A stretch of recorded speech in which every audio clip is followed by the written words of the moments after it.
तो ये है एडन और एली जो अपोकलिप्स में बच गए हैं। बस ये दोनों ही रह गए हैं। दोनों लेट टीन्स में हैं, यानी अपने प्राइम में हैं, कम से कम जब बात आती है बेबी बनाने की। अच्छी बात यह है कि दोनों एक दूसरे को पसंद करते हैं, लेकिन क्या ये दोनों दुनिया को दोबारा बसा सकते हैं?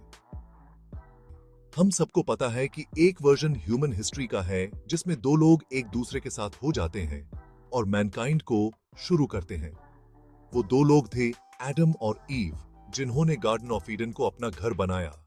हमें ये एग्जैक्टली नहीं पता कि वो कौन सा खाना खाते थे जो उनकी लाइफ को सस्टेन करता था, लेकिन फॉरबिडन फ्रूट के अलावा शायद और भी कुछ था। एडन और एली के पास खाने की कोई कमी नहीं थी उनकी अकेली दुनिया में। दुनिया एक एस्ट्रॉयड के अटैक से तबाह नहीं हुई थी, बल्कि एक आर्टिफिशियल इंटेलिजेंस के वजह से जो सब कुछ खत्म कर गया था। लेकिन फिर उसने अपने आप को भी डिस्ट्रॉय कर दिया। बस ये दो इंसान बचा के छोड़ दिए। जानवर अभी भी दुनिया में हैं। एआई को प्रोग्राम किया गया था ताकि दुनिया को हर हालत में सस्टेनेबल बनाए, और उसने ये डिसाइड किया कि ह्यूमंस ही प्लैनेट को बर्बाद करने वाले हैं, इसलिए सब ह्यूमंस को खत्म कर दिया गया। खुशकिस्मती से वो लॉस एंजलिस, कैलिफोर्निया में रहते थे, जहां का माइल्ड क्लाइमेट उन्हें ब्रूटल विंटर से बचाता था और इलेक्ट्रिसिटी के बिना भी उन्हें कोई डर नहीं था। अपोकलिप्स थोड़ा डाउनर जरूर था, लेकिन इन दोनों के सर्वाइवल के चांसेस काफी स्ट्रॉन्ग थे। एक और बड़ी बात थी, वो दोनों एक दूसरे के रिलेटिव नहीं थे, जो एक अच्छी बात थी, क्योंकि स्टडीज ने दिखाया है कि जब रिलेटिव्स के बच्चे होते हैं तो इन्फेंट मोर्टेलिटी रेट काफी ज्यादा होता है। अगर बच्चे सरवाइव भी कर लें तो उनमें किसी डिफेक्ट होने के चांसेस काफी हाई होते हैं। लेकिन फिर भी एली और एडन के बच्चे हेल्थी हो सकते थे, पर उनके बच्चों के बच्चे का क्या? अब हमारी मुश्किलें यहां से शुरू होती हैं। एक स्टडी जो चेकोस्लोवाकिया में 1933 और 1970 के बीच हुई थी, उसमें उन बच्चों को देखा गया जिनके पेरेंट्स फर्स्ट डिग्री रिलेटिव्स थे। फर्स्ट डिग्री रिलेटिव्स के साथ प्रोक्रिएट करना जनरली अच्छा नहीं होता। अगर फर्स्ट कजिन्स भी एक दूसरे के साथ बच्चे पैदा करते हैं तो बर्थ डिफेक्ट के चांसेस डबल हो जाते हैं। इस स्टडी में जो बच्चे फर्स्ट डिग्री पेरेंट्स से पैदा हुए उनका आउटकम अच्छा नहीं था। 40% सिवियर डिसेबिलिटीज के साथ पैदा हुए और 14% अपनी डिसेबिलिटीज के वजह से मर गए। हमारे पास एक रियल लाइफ एग्जांपल भी है। किंग चुलालोंकोन ऑफ थाईलैंड, जो 1868 से 1910 तक रूल करता था, उसने अपने देश को मॉडर्नाइज करने में बहुत कुछ किया, और वो एक फॉर्मिडेबल बेबी मेकर भी था, बिल्कुल अपने फादर किंग मोनकुत की तरह। मोनकुत के 82 बच्चे थे और उन्हीं में से एक था चुलालोंकोन। अपने बाप के फुटस्टेप्स फॉलो करते हुए उसने काफी वाइव्स, कंसॉर्ट्स और कॉन्क्यूबाइंस रखी। टोटल 116 औरतों के साथ उसने बच्चे पैदा किए। ब्लड लाइन को पूरे रखने के लिए उसने कुछ बच्चे अपनी हाफ सिस्टर्स के साथ भी पैदा किए। उसने एक बच्चा अपनी हाफ सिस्टर दक्षिणाजर के साथ पैदा किया, जो सिर्फ कुछ घंटों में मर गया। सफंग वधाना के साथ उसके 8 बच्चे हुए, जिनमें से ज्यादातर अडल्ट एज तक नहीं जी पाए। यूरोपियन रॉयल्टी भी अपने ब्लड लाइन्स को फैमिली में ही रखते थे ताकि पैसा और प्रॉपर्टी फैमिली में ही रहे। इसलिए इनब्रीडिंग बहुत कॉमन थी, जैसे स्पेनिश हैब्सबर्ग डायनेस्टी में हुआ। उनके ऑफस्प्रिंग अक्सर वीक और सिकली होते थे, और उनमें एक डिफॉर्मिटी डेवलप हुई जो अब फेमस है, हैब्सबर्ग जॉ। एडन और एली के पास इंटरनेट नहीं था, लेकिन उनके पास बुक्स और लाइब्रेरीज थी। उन्होंने इनब्रीडिंग के बारे में पढ़ा और ये सोचकर डर गए कि उनके बच्चों के बच्चे जल्दी मर जाएंगे या किसी डिफेक्ट के साथ पैदा होंगे। ये सोचकर वो लाइब्रेरी में चुपचाप बैठ गए, इमेजिनिंग एक टीम ऑफ बच्चे जो फंगल फीट के साथ दौड़ते हुए जानवरों को आग लगा रहे होंगे। लेकिन क्या यह जरूरी था? एडन और एली ये क्वेश्चन कर रहे थे। कुछ लोग जैसे किंग चुलालोंकोन के बच्चे के कुछ ऑफस्प्रिंग नॉर्मल जिंदगी जी पाए, लेकिन काफी कमाई से दी। एली और एडन को यह समझ आ गया था कि छोटी जेन पूल से फ्यूचर जेनरेशंस में फिजिकली और मेंटली इल बच्चे होने के चांसेस काफी ज्यादा हैं। लेकिन उनके पास कोई और ऑप्शन भी तो नहीं था। उन्होंने एक बच्चा पैदा किया, एक लड़का, जिसका नाम रखा कार्ल। फिर दूसरा बच्चा हुआ जिसका नाम रखा आशर। लेकिन फिर कार्ल ने गलती से आशर को मार दिया जब दोनों खिलौना के लिए लड़ रहे थे। उसके बाद एली और एडन का तीसरा बच्चा हुआ जिसका नाम रखा सेबास्टियन। फिर एक और लड़का। अब ज्यादा कुछ करने को नहीं था, तो ये दोनों लास्ट 2 एडल्ट ह्यूमंस बस बच्चे पैदा करते रहे, जितने भी एली के एजिंग प्रोसेस के थ्रू पॉसिबल हो सके। बच्चे तो मोस्टली ठीक ठाक बड़े हुए, लेकिन उनके बच्चों के बच्चे एक अलग ही कहानी थी। अब मेन एक इंपॉर्टेंट चीज समझाता हूं डीएनए के बारे में। डीएनए को हम 23 पेयर्स ऑफ क्रोमोसोम्स में देखते हैं और हर क्रोमोसोम में हजारों जीन्स होते हैं। ये जीन्स डिसाइड करते हैं ह्यूमन कैरेक्टरिस्टिक्स जैसे हेयर कलर, लेकिन कुछ जीन्स डेंजरस भी होते हैं। जीन्स डोमिनेंट या रिसेसिव होते हैं। अगर एक डोमिनेंट जीन है तो आपके पास वो ट्रेट आएगा, लेकिन रिसेसिव जीन के केस में दोनों पेरेंट्स को वो जीन पास करना पड़ता है ताकि वो ट्रेट आपको मिले। अब सब बच्चों को अपने पेरेंट्स से 100% डीएनए नहीं मिलता जब तक वो ट्विंस न हो। आपको अपने दोनों पेरेंट्स से 50% डीएनए मिलता है। अच्छी बात यह है कि defective traits mostly recessive genes में होते हैं, और क्योंकि ये रेयर होते हैं तो दोनों पेरेंट्स के पास एक डिफेक्टिव पेयर होना जरूरी है ताकि वो पास हो। इसलिए जेनेटिकली डाइवर्स पॉपुलेशन अच्छी होती है। लेकिन अगर पेरेंट्स रिलेटेड हैं तो चांसेस ज्यादा हैं कि दोनों के पास कोई डिफेक्टिव जीन हो और बच्चा वो ट्रेट ले ले।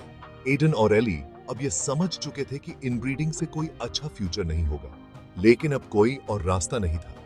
उनके बच्चे अब एक दूसरे के साथ ही बच्चे पैदा कर रहे थे। एक दिन एली ने एक पुरानी बुक में पढ़ा कि कुछ लोगों ने टफ सिचुएशंस के बाद भी अपनी पॉपुलेशंस को ग्रो किया है। उसने एक लाइन पढ़ी, incredible journeys back from the brink possible हाइन, अगर किस्मत साथ दे। यह पढ़कर एली को थोड़ा सुकून मिला। एली का बाल अब सफेदी पकड़ने लगा था और तब एडन एक जबरदस्त फार्मर बन चुका था। एडन और एली के टोटल 10 लड़के और 18 लड़कियां थी, और उनके बच्चे आपस में ही शादी कर रहे थे, क्योंकि और कोई ऑप्शन नहीं था। एवोल्यूशन चाहता है कि हम उन लोगों की तरफ अट्रैक्ट हो जो जेनेटिकली अलग हों, लेकिन मैनकाइंड के फ्यूचर को बचाने के लिए उन्हें आपस में एडजस्ट करना पड़ा। एली को अब भी ये टेंशन थी कि जितनी ज्यादा इनब्रीडिंग होगी, डिफेक्ट्स के चांसेस बढ़ेंगे, जैसे हैप्सबर्ग्स के साथ हुआ था। फिर भी उसमें थोड़ी ऑप्टिमिज्म थी जब उसने एक और बुक में पढ़ा पिंगलप नाम के छोटे आइलैंड के लोगों के बारे में। 18वीं सदी में एक टाइफून ने इस आइलैंड के ज्यादातर लोगों को मार दिया था, लेकिन 20 लोग बचे थे और उन्होंने पॉपुलेशन को दोबारा एस्टैब्लिश किया। ये देखकर एली खुश हुई और अपने ग्रैंडचाइल्ड को क्रिब में रोते हुए देखकर उसने अपने आप से बोला, एनीथिंग इज पॉसिबल, हम लोग वापस बाउंस करेंगे।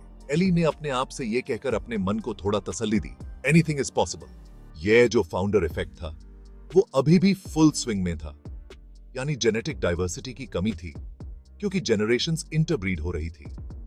फिर भी जब एली ने अपने परिवार को देखा तो वो अब भी ये उम्मीद रख रही थी कि आगे कुछ नेचुरल म्यूटेशंस होंगे और कुछ डाइवर्सिटी आ ही जाएगी। एडन एब अपनी वेजिटेबल्स और कैटल में ही बिजी था और एली कहते थी कि वो दोनों एक परफेक्ट कपल हैं। एली एकेडमिक थी और एडन हैंड्स ऑन काम में माहिर था। एक दिन एली ने एडन को बताया कि हिस्ट्री में ऐसे भी केसेस हैं जहां कुछ एनिमल्स ने सिर्फ एक पैर से पूरी पॉपुलेशन स्टार्ट की थी। जब दोनों खाना खा रहे थे तो एली ने एकदम बोला, रैट्स। एडन कंफ्यूज्ड होकर पूछा, क्या? एली ने कहा कि एक सिंगल पेयर ऑफ रैट्स ने किसी आइलैंड पे एक पूरी पॉपुलेशन शुरू की थी और वो थ्राइव कर रहे थे। एडन ने फिर उसे वही फेमिलियर लुक दिया और बोला, क्या तुमने ये फिर से कोरा के किसी प्रिंट आउट में पढ़ा है? एली चुप हो गई और अपने कमरे में वापस जाके फिर से वही प्रिंट आउट पढ़ा। उसमें लिखा था, स्टार्लिंग्स नॉर्थ अमेरिका में बस 7,000 इंडिविजुअल से शुरू हुए थे और अब उनकी पॉपुलेशन में हजारों हैं जो मोस्टली जेनेटिकली आइडेंटिकल हैं। ये पढ़ के एली को थोड़ा सुकून मिला, लेकिन उसने समझा कि छोटी पॉपुलेशन और लास्ट 2 ह्यूमंस होने में फर्क होता है। उसने अपने बुक्स में कोई ऐसी एग्जाम्पल नहीं पाई जिसमें किसी स्पीसीज ने सिर्फ एक पैर से शुरू करके अपने आप को दोबारा एस्टैब्लिश किया हो। एली पहले मर गई, उसकी उम्र थी 93। एडन, जो अब 92 का हो गया था, उसका हाथ था जब एली ने अपना आखिरी सांस लिया। उनके आसपास उनके बच्चे, ग्रैंडकिड्स और ग्रेट ग्रैंडकिड्स खड़े थे। एक उनका ग्रैंडचाइल्ड, जिसे सब लोग चिनी कहते थे, एकदम ग्लास अपने मुंह में डाल रहा था, जिससे एली को अपनी डाइंग मोमेंट्स में डिस्ट्रेस फील हुई। लेकिन एली को एक साइंटिस्ट के 2015 के लिखे वर्ड्स याद आए, अगर दुनिया 2 लोगों से दोबारा शुरू हुई होती तो जेनेटिक लॉटरी में बहुत बार किस्मत का साथ चाहिए होता। एली और एडन लकी थे या नहीं, ये वो कभी नहीं जान सकती थी, जब एली अपनी डाइंग ब्रेथ ले रही थी, उसने अपने आसपास देखा। इतने सारे चेहरे देखकर चीजें इतनी बुरी नहीं लग रही थी, लेकिन उसने यह भी जानता था कि चीजें कभी भी वर्स हो सकती थी। उसने यह भी जाना था कि कुछ रिसर्चर्स कहते हैं कि प्लैनेट को दोबारा पॉपुलेट करने के लिए आपको 98 अनरिलेटेड ह्यूमंस की जरूरत होती है। लेकिन जब वो अपने आखिरी पलों में अपने बच्चों, ग्रैंड किड्स और ग्रेट ग्रैंड किड्स को देखती थी, जो उनके और एडन के खून से थे, तो वो ये सोच रही थी, क्या ऐसा हो सकता है? क्या ये सच में पॉसिबल है कि सिर्फ 2 लोगों से दुनिया को दोबारा पॉपुलेट किया जाए? जवाब था हाँ, शायद हो सकता है, लेकिन बहुत किस्मत चाहिए। शायद अगर ऐसा होता तो हजारों साल बाद कोई ये कहानी नहीं मानता कि एली और एडन, एक रिसर्चर और एक फार्मर, से दुनिया दोबारा शुरू हुई थी। असल में साइंटिस्ट्स को भी ये श्योर नहीं है कि इंसान ने शुरुआत में कैसे इवॉल्व किया, लेकिन वो जरूर ये नहीं मानते कि सब कुछ 2 लोगों से शुरू हुआ, जैसे गार्डन ऑफ ईडन में एडम और ईव के साथ दिखाया जाता है। हमें पता है कि कई तरह के ह्यूमंस थे जो अफ्रीका में रहते थे, जैसे होमो हैबिलिस, हैंडीमैन, और होमो इरेक्टस, अपराइट मैन। और फिर बहुत टाइम लगा जब तक होमोसेपियंस यानी वाइज मैन का आना हुआ। पिछले ह्यूमंस ने नए ह्यूमंस के साथ मतिंग की थी, जैसे होमो निएंडरथालेंसिस ने निएंडरथाल्स के साथ किया। तो शॉर्ट में, शुरुआत में गेने पूल इतना छोटा नहीं था जितना एली और एडन का था। हम सिर्फ ये हाइपोथेसिस लगा सकते हैं कि अगर सिर्फ 2 लोग दुनिया में बचे होते तो शायद वो फिर से दुनिया को पॉपुलेट करने में सक्सेसफुल होते। चांसेस काफी कम थे, लेकिन एली और एडन ने कम से कम ट्राई किया। वीडियो अच्छी लगी हो तो वीडियो को लाइक, कमेंट, शेयर करें और चैनल को सब्सक्राइब भी करें।